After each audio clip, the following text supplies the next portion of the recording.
one thing I would like to start with is in some of the presentations we have seen today that, especially also in the first talk in the morning, that there is a trend towards highly optimizing for particular hardware platforms, automating how you optimize for hardware platforms. But of course, on the other hand, it might be nice to also have approaches that provide slimmer networks, provide more efficient networks generally before you actually know all the target hardware, and that you do not need to go into this process for each of the targets, in particular in cases where you roll out to heterogeneous targets, so where you, for example, have a wide range of mobile phones that you need to support. So thus I would like to start with this question of what are your thoughts about how hardware independent can we be, how hardware specific do we have to be? I don't know, who wants to start? We also have a second microphone. All right. So in terms of hardware dependent or independent, I think that at some point everyone will converge to at least a common base, especially for memory or sparse computation, or for example matrix multiplication units. If I take the very simple example of Tensor Cores TPUs, we both have matrix multiplication units, but TPUs use 128 by 128 and Tensor Cores 4 by 4. So of course designing a model on this case is very different to optimize for the hardware on TPUs and GPUs. And at some point, probably one of the design will emerge as better for certain applications or better for certain other applications. And for example, if you want edge devices, probably you will have smaller computation units, or if you go for data center application, probably bigger matrices.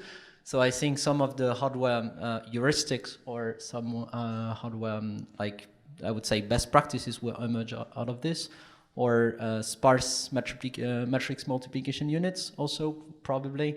And yeah, probably we are in an exploratory phase where we basically try to see what works. And once where the industry will have some kind of an understanding, probably the vendors and hardware manufacturers will converge to this point.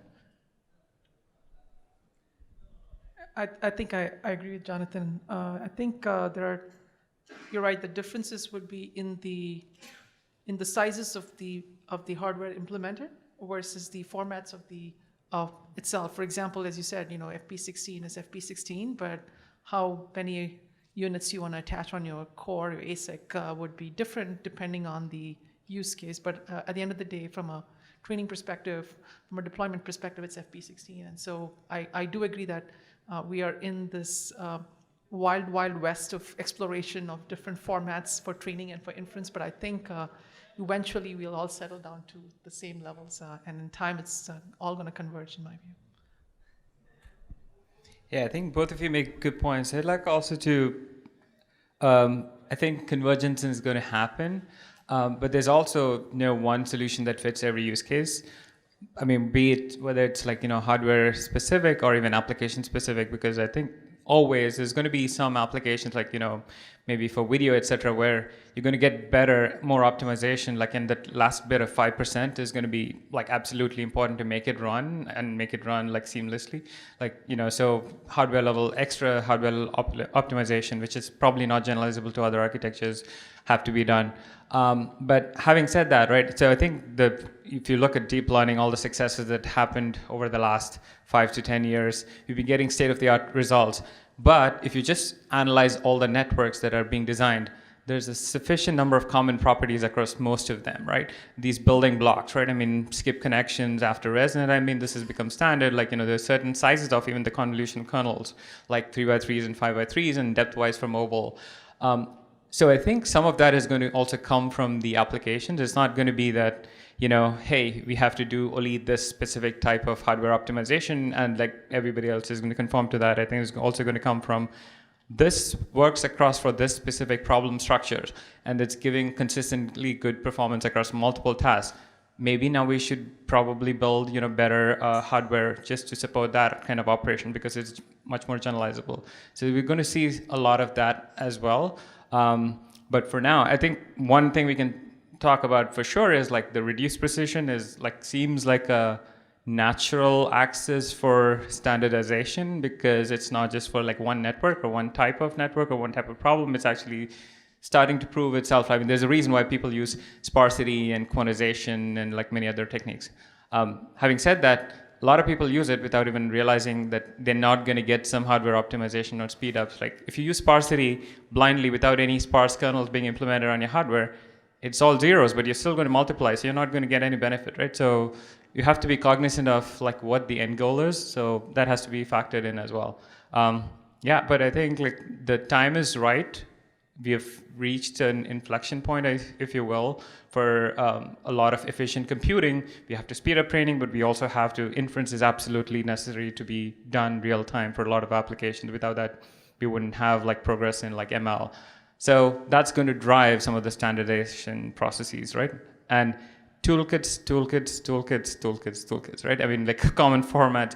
This is super, super important. Without, open source software and like your standardization, I don't think we would be here. We'll probably talk about some of these things. I don't think many people will be able to try some of these things. So. I just remembered something, but it will probably also happen that many chips will be increasingly designed to be only inference. Like for example, we had recently like the Nano for NVIDIA. You also had the TPU at Edge. And if I remember the Intel Movidius, I think an increasing number of chips will be designed also for only specific application. Like I think Tesla also released something for autonomous driving. Because the hardware requirements are vastly different for training and inference, and we will see trade-offs, very different trade-offs, and increasingly building on these things. Yeah, just one point I forgot to mention before. So if there are questions from the audience or comments, just come forward to one of the microphones, and we include you in the discussion. And yeah, following up to this last point of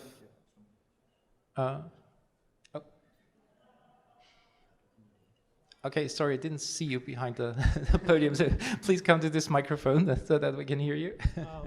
Once again, thanks for organizing everything.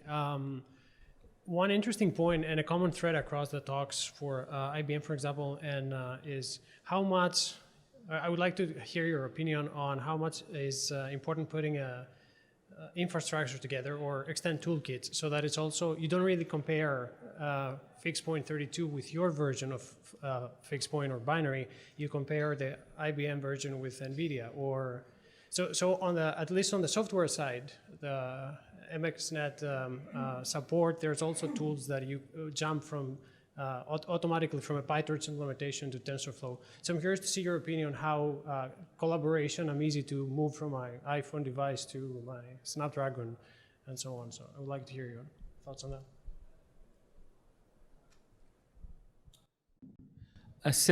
One data point on that, I think it's an absolutely great point that you make. I think we need these common formats. So one thing we've done is when we released TensorFlow Lite, we've been working with Apple and many other companies on even if you have a model, in CoreML trained, and we can actually convert between the formats. And the goal is not necessarily only to compare, it's actually also to make sure that, hey, we're not just producing one for one platform, right, or one set of devices. Obviously, they will have different trade-offs, right? Just because you convert a model doesn't mean you'll get the same inference latency. There are a bunch of other things built in. But I think it's a great start. We need like many more of that. There's probably also a big business on compilers, graph compilers in this case, because it's basically impossible. Like, just go in the Bay Area, count how many startups are designing accelerators, and if all of them needs 2,000 engineers to write kernels, that probably won't break even ever. So probably the idea will be to combine some part of reinforcement learning to be able to come out with heuristics on design, and also to be able to, for example, in the case of mobile phones, so probably for Qualcomm or for ASICs, so for example TPUs, there will be heuristics that can be implemented directly in compilers. So here I mainly think about PyTorch JIT or XLA in the case of TensorFlow, or TVM, which I find the approach very interesting. If I'm correct, there's also Intel and Graph. Yeah, so probably compilers will play a major role in all of this. So, actually, you just said what I had to say. This is great. It's just graph compilers are essentially the key at this point. I think, yeah, I think that's a very important piece of the puzzle. I think from a research perspective as well, I think there is this, as I mentioned, this crazy exploration of formats for inference, for training, and sparsity, and I think and there are different toolkits available from different folks to explore parts of the puzzle. I think it'll be really great for this community to come together and release a set of toolkits that will allow this community to grow much, much more efficiently in terms of being able to explore all of these things within frameworks, especially with regards to training. There's a lot of,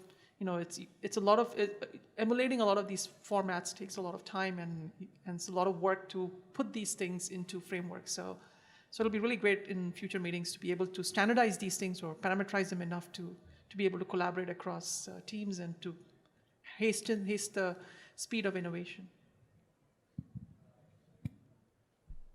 So you mentioned exchange formats, and also when you talk about different graph compilers for a number of platforms, so obviously there is a huge number to address, because there might be one for every specific target architecture.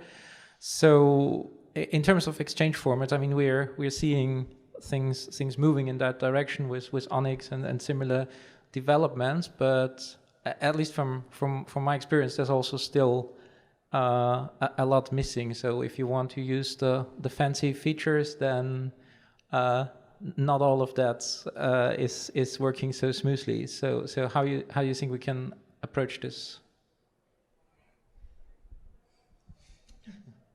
if you have an answer. Yeah, That's I why was I'm just going to asking say you. that. I mean, I don't think we have a solution to that. I think the only way we can do this is not have like 1 or 2 data points, right? As we see like, sort of breakthroughs or like significant, improvements in performance on like a fundamental task, like, whether it be like, image recognition, translation, et cetera, some of the big problems, you see like everybody in the industry and in academia gets interested, right? How do we now optimize this? How can I use this for, downstream tasks or like compositional tasks? I think at that point, like, more people will start getting interested in, oh, it's only available on this, like, I need to implement it on this thing. This might be driven by some of the folks in the research labs working on those companies, but I think it's equally likely and probably more likely that like the rest of the community is going to drive this, right? Say, I want to run this on an iPhone or a Pixel or like, Raspberry Pi. I mean, and there'll be some folks who will be interested in this and driving. As far as open sourcing goes, right? And most of the people working or the researchers working in some of these projects, it's in their interest as well. Hey, we want to help the broader community. So if something is not supported, I think Jonathan gave a great example, like something is not supported, please let me know. So, this is where the community comes in, right? And in some cases, the community, the folks in the community have equally, sort of substantial knowledge about some of these optimizations, probably not a lot. And they will create like a first rudimentary implementation and put it on GitHub, and it goes from there. That's my partial solution. I mean, in terms of exchange format, I don't know how many years you have been doing deep learning, but I remember a time where we were doing deep learning coding in protocol buffers. So we could have think that protocol buffers was the first exchange format before Onyx, but even beyond this, the optimization can happen at so many different levels. For example, okay, let's say we want to optimize a simple 2D convolution. So you have the naive way that we all learn at university, then you have the Winograd implementation, then you have the fast Fourier transform version, then you, on top of all of this, you need to optimize for memory movement, so kernel size, input size, number of channels, if it's NHWC or NCHW. It starts to be just an exponential number of different kernels that you need to support and implement. So it's actually quite difficult. Even if you are able to export the format and the computation, the major part is again, we come back to the compilers, because the only way you can basically make heuristics and optimization for the hardware level is to be able to apply optimization strategy at the graph level, to be able to parallelize different pointwise operation which won't fully utilize any accelerator, for example. So yeah, I think exchange format is one of the requirements, but is far from being 100% of the answer here. Yeah, I think there are two parts to a compiler, right? One is the graph level compiler. The other one is a low level compiler at some level. And that's, I think what Jonathan is saying is that the low level compiler is equally important because you have to manage data reuse and all of the different sizes and shapes that we get today in deep learning, right? And I think that's, so we necessarily view any hardware effort as a combination of two efforts. One is on the graph compiler level and one is necessarily on the low level compiler piece of it. I'm just wondering if you think maybe just the terminology of layers and even graphs is kind of holding us back or influencing, in a bad way, or thinking about, interchange formats and stuff, when in fact, what are we doing? It's just function composition, right? And maybe if you just thought of it more as being a program or a set of function calls, maybe that would be a better model for all of this. Oh, sorry, thought I was. I was just wondering if just casting all of this as in terms of layers or a graph instead of like function composition is biases us toward not thinking about what we're actually doing. And maybe if we just thought of this as a program, that we would come up with a much different interchange format and such. You all want to push back the conversation to compilers. So, so you all know the pretty simple idea of convolution bias activation, and what compilers do here to maximize throughput is basically they fused all of these simple function into one big block to minimize the overhead of having to move memory back and forth from the computation units through the VRAM, and it's the same more or less everywhere. So it's absolutely doable if you want to consider the operation to be one ops or one kernel per kernel, but you will have a massive amount of overhead due to the fact that every time the result goes back and forth to the memory, to the computation unit. And basically to avoid having this, we fuse the operation. So if you see in DNN, you have convolution, batch normalization, redo fused. I think you have this even in fused batch normalization, which is an operation which has quite a lot of overhead normally, but in TensorFlow we even have a layer specific for this. So yeah, fusing operations, so compilers actually are mainly focused on doing things like this. And the other part is like there's no generalizable way to do this, right? I mean, so, and we're talking about, if you look at it from a mathematical point of view, all the properties you have for a composition of functions, right? You're not going to get some of these because there are some ad hoc things built in.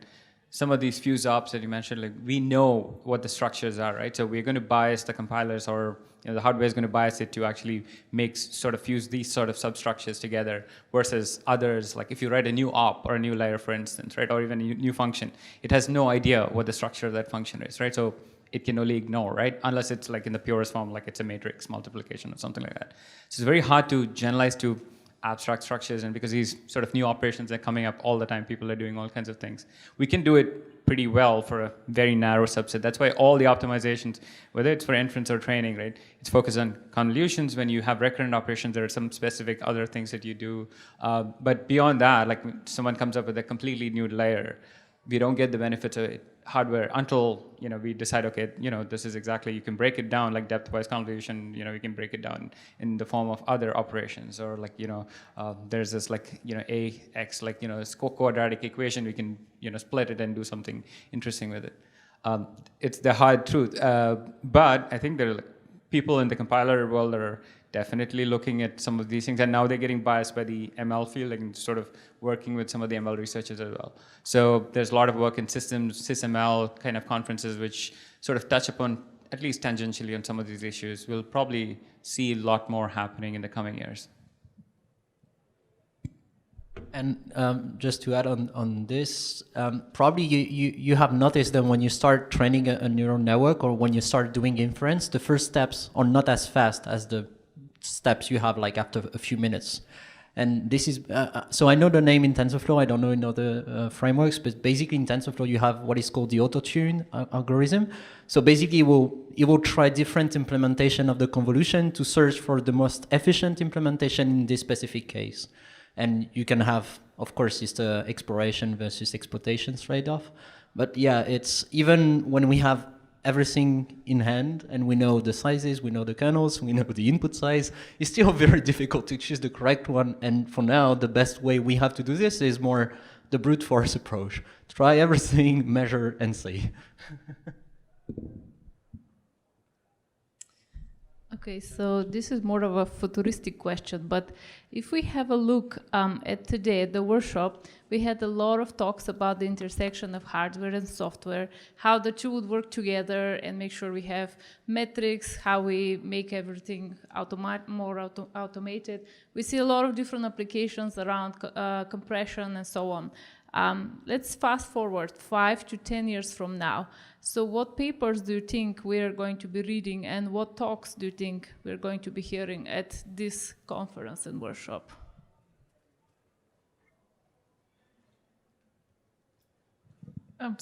Actually, any answer to that question would inherently be wrong, right? Because it's, but that being said, I think there are some very clear trends, right, we're seeing. And I think from a lot of this work, as you rightly point out, is intersection of hardware and software. So it's important to see where the algorithms are heading, and it's important to see where the hardware is heading, right? So I think I briefly alluded to this in my talk, which is that we're really seeing everything we're doing with very, very low precision arithmetic and how efficient that is in hardware. Then if the models continue to grow and there is continued need for efficient inference and training, I think the next big evolution of this is analog computation.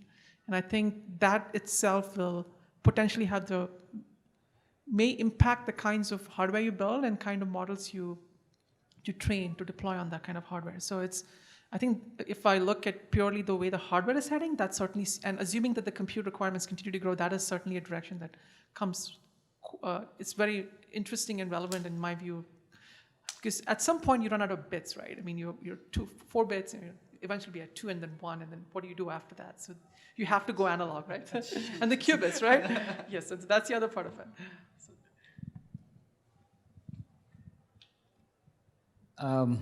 My take on this is, I don't know about this workshop in particular, but the general trend we see is we go after the state-of-the-art performance. So we over-parameterize our networks, throw in every possible layer, come up with all kinds of methods. And then probably half a year or a year or 2 later, we start seeing the trend, okay, now we got to make this more efficient because we got to port it to new surfaces, new devices, etc. I would love to see that when we talk about neural networks, at least in a few years, we think about the efficiency from ground up. That means, when we're training, we're already training efficiently, right? Whether it's for on-device or for training or even on the server side.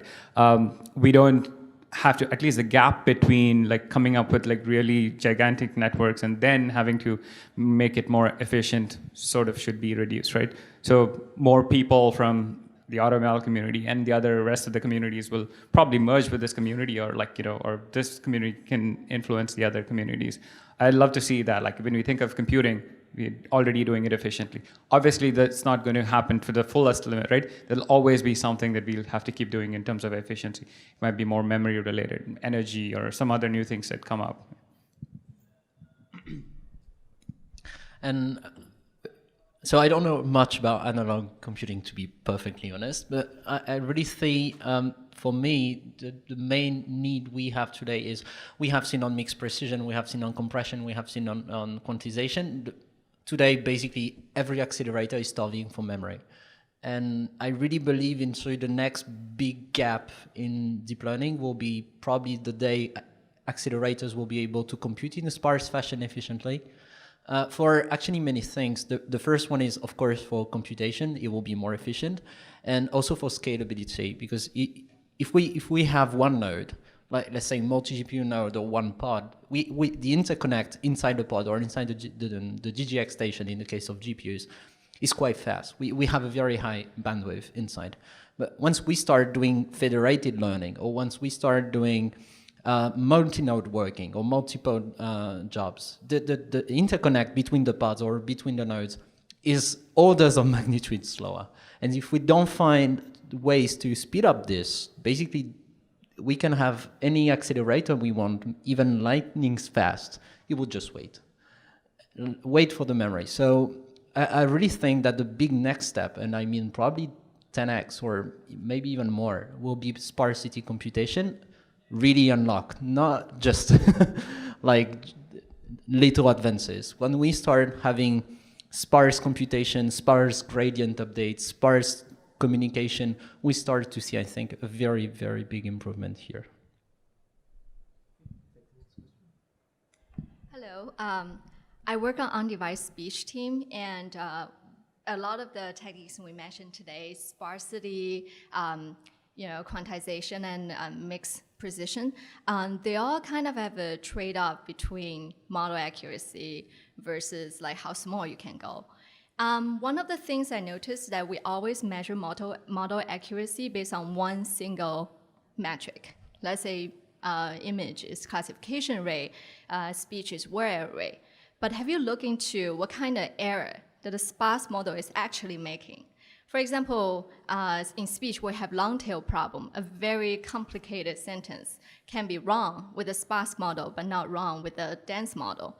So I would like to see more kind of that kind of analysis, because to run a thing on device, you don't want to break certain experience. Like your model suddenly stop identifying dolphin altogether. That's a problematic issue. So I would like to hear your opinions on that. Thank you. I think this is a really important point, because independent of which conference you go to, I think the common thing that people tend to propose is things that work for Imagenet, right? And for a specific class of, and I'm guilty as much as that because I showed results on Imagenet. And but the reality is that I think we have to go far beyond that, right? I think even now I'm seeing that in the community now, where people are doing, things that are transcending far beyond Imagenet, right? And looking at transformers and looking at all kinds of different models for speech and for language modeling. And I think our experience, the work we showed today, for example, was more than a year old. But as we explored a lot of other networks, you see other problems, right? And that's when you actually fix the real problems versus what you publish, right? So I'm fully with you 100% on this. I think it's just one of those things where each of these problems is very, very challenging, and it takes a while to be able to solve holistically these kinds of issues. I think, and hopefully, given the open source ecosystem we have and how a lot of these things are implemented, in the future we will see not just results on Imagenet, but on a whole spectrum of different use cases. And right, exactly. Yeah, I guess this comment, I don't know, wasn't this also pointing like at? I think this is more general than just to the compression and it's general the way how we evaluate. And I think it's kind of the duality that we have around benchmarks. As long as we have very straightforward benchmarks, they help a lot in driving progress and in having comparable results, but they are always a very lab-style simplification. And I guess we all had this experience of having something that does very well on a benchmark and fails on a practical problem. So what does it mean? Do we need better benchmarks? Oh, we always need better benchmarks. But going back, there's another angle to it. Like, as we said, right? Like, there are some of these like state-of-the-art networks that have been, like developed for speech and for language and for image recognition. But I also see there's actually a very nice trend of some researchers are starting to analyze some of these big networks. Like, for example, if you've heard of BERT, like there are people looking at what exactly, it achieves state-of-the-art performance in a bunch of different tasks. but what's exactly going on under the hood, right? I mean, for images, there's like a lot of work going on exactly what kind of convolutions are actually leading to what substructures in the pixel space, the spatial orientation, etc. Same thing for language. Now people are looking, okay, are you learning syntax? Are you learning semantics? I hope that's not a leak. Sounded scary. So there is some work, but usually the trend is like when something hits an inflection point, or like, it does really well on a bunch of things, on tasks, then people start looking, okay, why is it actually working well, right? And there's also like, more fundamental theoretical work than, if you take like, just a few layers network, right? What kind of functions can you learn with those few layers or a few operators, and do an analysis? Some kind of structures will never be able to be learned with like, simple operations or even compositions of those operations. So probably you shouldn't be using those in your networks to, for certain types of tasks. Doesn't stop people from trying, right? Because empirical results are not the same as theoretical. So I think a lot more understanding needs to go in, a lot more people need to be looking at this. But it's a good point. And for sparsity specifically, right, there is actually, we've done some work in language where you can see that sparsity using structure has a huge effect, and you can actually find out where it's going wrong. For example, short sequences versus long sequences, you can analyze and figure out like, okay, this is where it's actually breaking versus it's getting really good performance on these short sequences. But then that again boils down to, because the ML researchers and also the network structure, you're actually analyzing structure from the problem space and also the network structure. And how do you sort of correlate these two things? So the focus today was on model compression techniques like sparsification, quantization, even in a different paper, even in the projections using hashing. Given the need and like the ramping up on needs for not actually just inference on the device but learning on the device, how do you see these different techniques evolving? Because like if you can think about it, like I don't think we'll be able to train a model when it's already quantized and it's running on the device, like using 4 bits or 2 bits or these things. Like, do you think, how do you see these two things evolving together? So this is a really important question, because we are seeing many use cases now where we would like to do exactly what you said, which is train the model. It's not just a deployment scenario where you quantize to 4 bits and you're done. You have to do retraining. And I think part of, I didn't really get a chance to talk much about it, but part of the work, for example, we have done on the algorithm side of things is you pick a format, right? Let's say FP8 or int8. I think you have to be cognizant that some formats support only inference, while other formats support both training and inference. So for example, some of the reasons we focused on FP8 versus int8 was because exactly that. We want to have a format that is capable of doing both. It also raises the question of what hardware are you designing, right? If you're designing only hardware to do inference, you could get away with very low precision formats. But given the fact that you want to do training, you want to do backprop, and some of the gradients have higher dynamic range, in addition to doing mixed precision in software, you need to have mixed precision in hardware, right? So for example, even in our scenarios, some layers are kept in FP16, other layers are in FP8, some are in int4. It's a whole bunch, it's a whole mess, right? And so you need to be able to have hardware, if you want to really get the maximum performance out of it, to be able to support all of these different formats natively so that you can get the best, you can support a variety of different scenarios and training and inference, and selectively pick precision for different layers as needed. And that will probably be easy on on everything. For example, on mobile devices or for a Tesla, probably you don't want your Tesla to train on the road. That would be probably a bit dangerous. And even if you have a less dangerous case, the thing is the most energy efficient hardware are basically dedicated for inference only. And if you have a mobile phone, you want the mobile phone to last for at least a day. And if you start training on it, it will probably be a bit less, I would say. But even on these cases, the thing is you want to have the most optimized version as possible.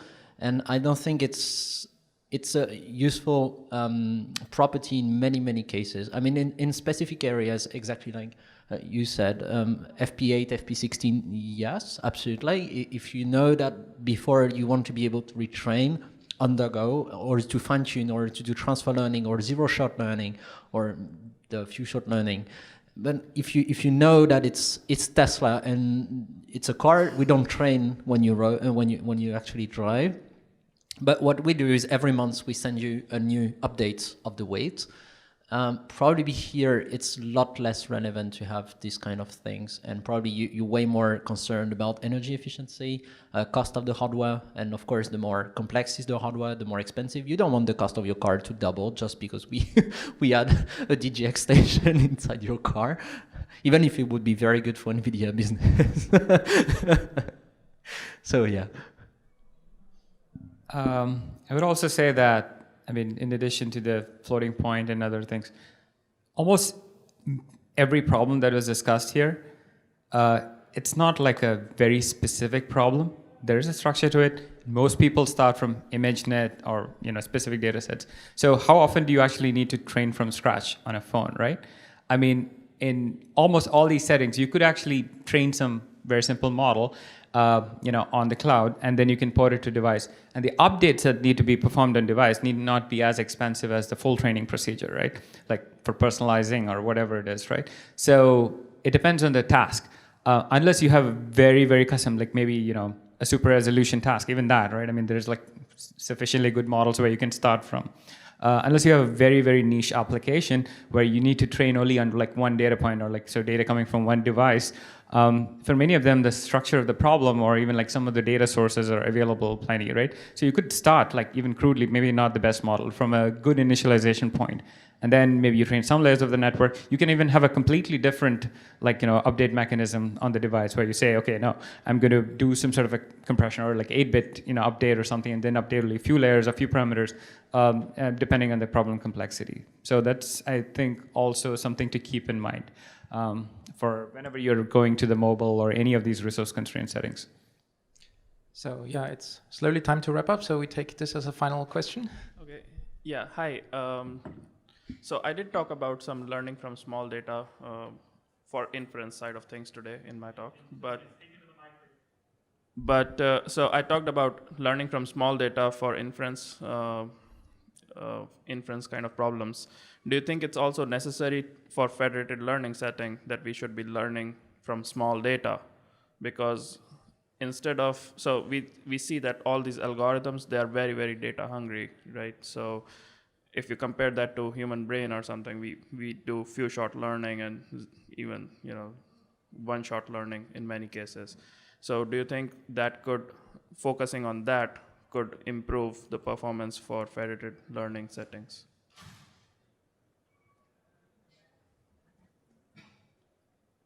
Yeah, I think it's like there's this axis of resource constraints in terms of device energy, power, etc. Data is an absolutely integral part of that equation as well. And like you mentioned, we probably see 10 examples and we can figure out what the object is, or even read a sentence and figure out what the meaning is, right? We have some knowledge processed and stored in a very compact and redundant form. It would be interesting to start seeing some of that work, coming to resource constraint settings as well. I don't think the field has reached the point where we understand very well how those things work. I mean, few-shot learning works extremely well in some settings, but there's also semi-supervised learning, I think a decade-long, list of papers and literature, and we ourselves work in that field. It's an ongoing research area. But you make an interesting point where some of that actually should also translate into these personalized devices, because that's where you might not have access to a lot of data, right?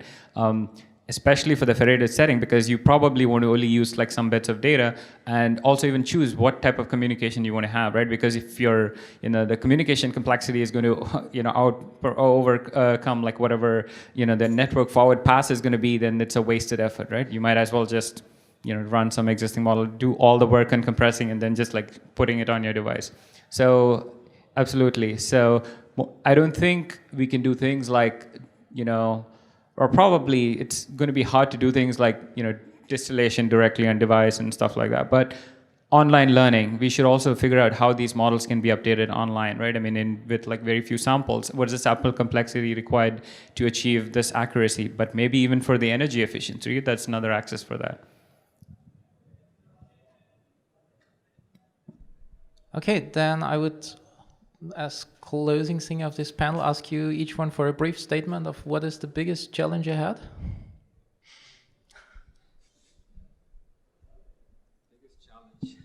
There's so many. I think. Where do we start? Where do we start? Yeah, one thing that I think was brought up earlier in some of the discussions is we've seen people fixated on these ImageNet convolution networks, right? We're starting to see it in my group, and like, you know, Zernice and other folks are doing stuff in the natural language space, like, and also there's a lot of work going on in speech, and there's some trickle of work starting in the multimodal setting as well. How do we think of the whole ecosystem, right? I mean, not just from, hey, this is this one slice of neural network or this one particular problem we need to get to the leaderboard, and then like also maybe now the leaderboard in terms of like the energy efficiency, and now the leaderboard in terms of like the size and memory, right? How do we think of this whole ecosystem? Like if we were to truly build like really intelligent systems that can process like sense, right? You know, from video, images, language, etc. Efficiency is like, I think, a very important part of that, right? Because you're not going to have like infinite memory to do all these things, and you're not going to have infinite compute to do this. So how do we think of these multimodal intelligent systems, like, and training them efficiently, even doing inference with them efficiently, in order to do knowledge reasoning over like knowledge bases, or even like, you know, understand, like look through a video and understand like exactly semantics of how, you know, people interact in that video, or what the correlation between objects, etc. To build that, and also what kind of representations do you need, and how efficiently can you compact those representations, right? And update them. So these are interesting lines of thought. I think people should probably, if not already, there's some folks already looking at some of these things, but in the next 5 years, I wouldn't say even long term, I think this is needed even right now, because applications are there, but we don't have like the research and the technology reach that point yet. Yeah, I think I'll echo a couple of points there, but I think I also want to point out that we have all these new ideas, right, that come from this community that is focused on, you know, things like sparsity and quantization. I think to get to the next level in terms of, you know, going further down in bit precision is very, very challenging. I think it requires a whole host of new ideas. I think similar to the ones we have had in the past 3 years or so. So I think that's very, very important. I think the big challenge remains, how do you guarantee, either theoretically or empirically, that your ideas work across a very wide swath of networks, right? I think it's a perpetual challenge. That's the one piece of it. That's from a perception standpoint. I think the other part of it is, as we start thinking about reasoning techniques in terms of, you know, whether you're combining symbolic reasoning with perception, or in general reasoning techniques, do the computational bottlenecks change? And if those bottlenecks change, what kind of hardware implications that may have? I think it's something that the community is not yet focused on, because it's mainly focused on Imagenet and WMT and those kinds of things. So, but thinking broadly about the reasoning problem in the future and its implications on hardware would be very, very interesting. I actually think I already made the points I had, but due to my past experience, I'm extremely like biased toward memory efficiency. I've tried basically during my PhD and during my research now at NVIDIA to try to tackle this thing, to try different directions. I would like to see more people, for example, doing, there's a lot of people who do, for example, SGD stochastic things or gradient compression. I would like to see them integrating this inside TF distributed, for example, or inside Horvath. That would be very nice to be able to not only see a nice curve on a poster, but be able to try these things and apply it, I mean, on real use cases, to probably build on top of these, because today we have a nice collection of papers on all of this, but we don't really know what works or not works. And I would be able also to say that the same thing about model compression. That's the reason why I'm really interested into the Micronet challenge at NeurIPS. And we actually have the similar effort on compressing, trying to establish a benchmark line for compressing specific models, which could act as a reference, because it's pretty easy. Like every time we have a workshop on model compression, we have people measuring things using different metrics on different data sets and using different models and different implementation and different frameworks. And at the end of the day, we come out of this workshop and we have no idea of what direction to go next. I mean, it seems cool to see A or B, and we come back and see different things, but it's very hard to produce any results in this field. And at the end of the day, I think machine learning and probably deep learning, thanks to Imagenet and all the other data sets, kicked off really due to this reproducibility thing. And we really need today to focus on designing the metrics for these specific challenges and trying to design metrics which are less biased toward memory-intense kernels like max or like flops, which are badly designed metrics for this kind of objectives. And I really believe into compilers for the futures and sparse computation, because I think compilers is the perfect bridge between software and hardware. And there is only one way with finite engineering resource to basically make the bridge between any machine learning and deep learning framework to the hardware and the diversity of the framework. So I really look into the TVM compiler, which is this like framework agnostic, which I really support.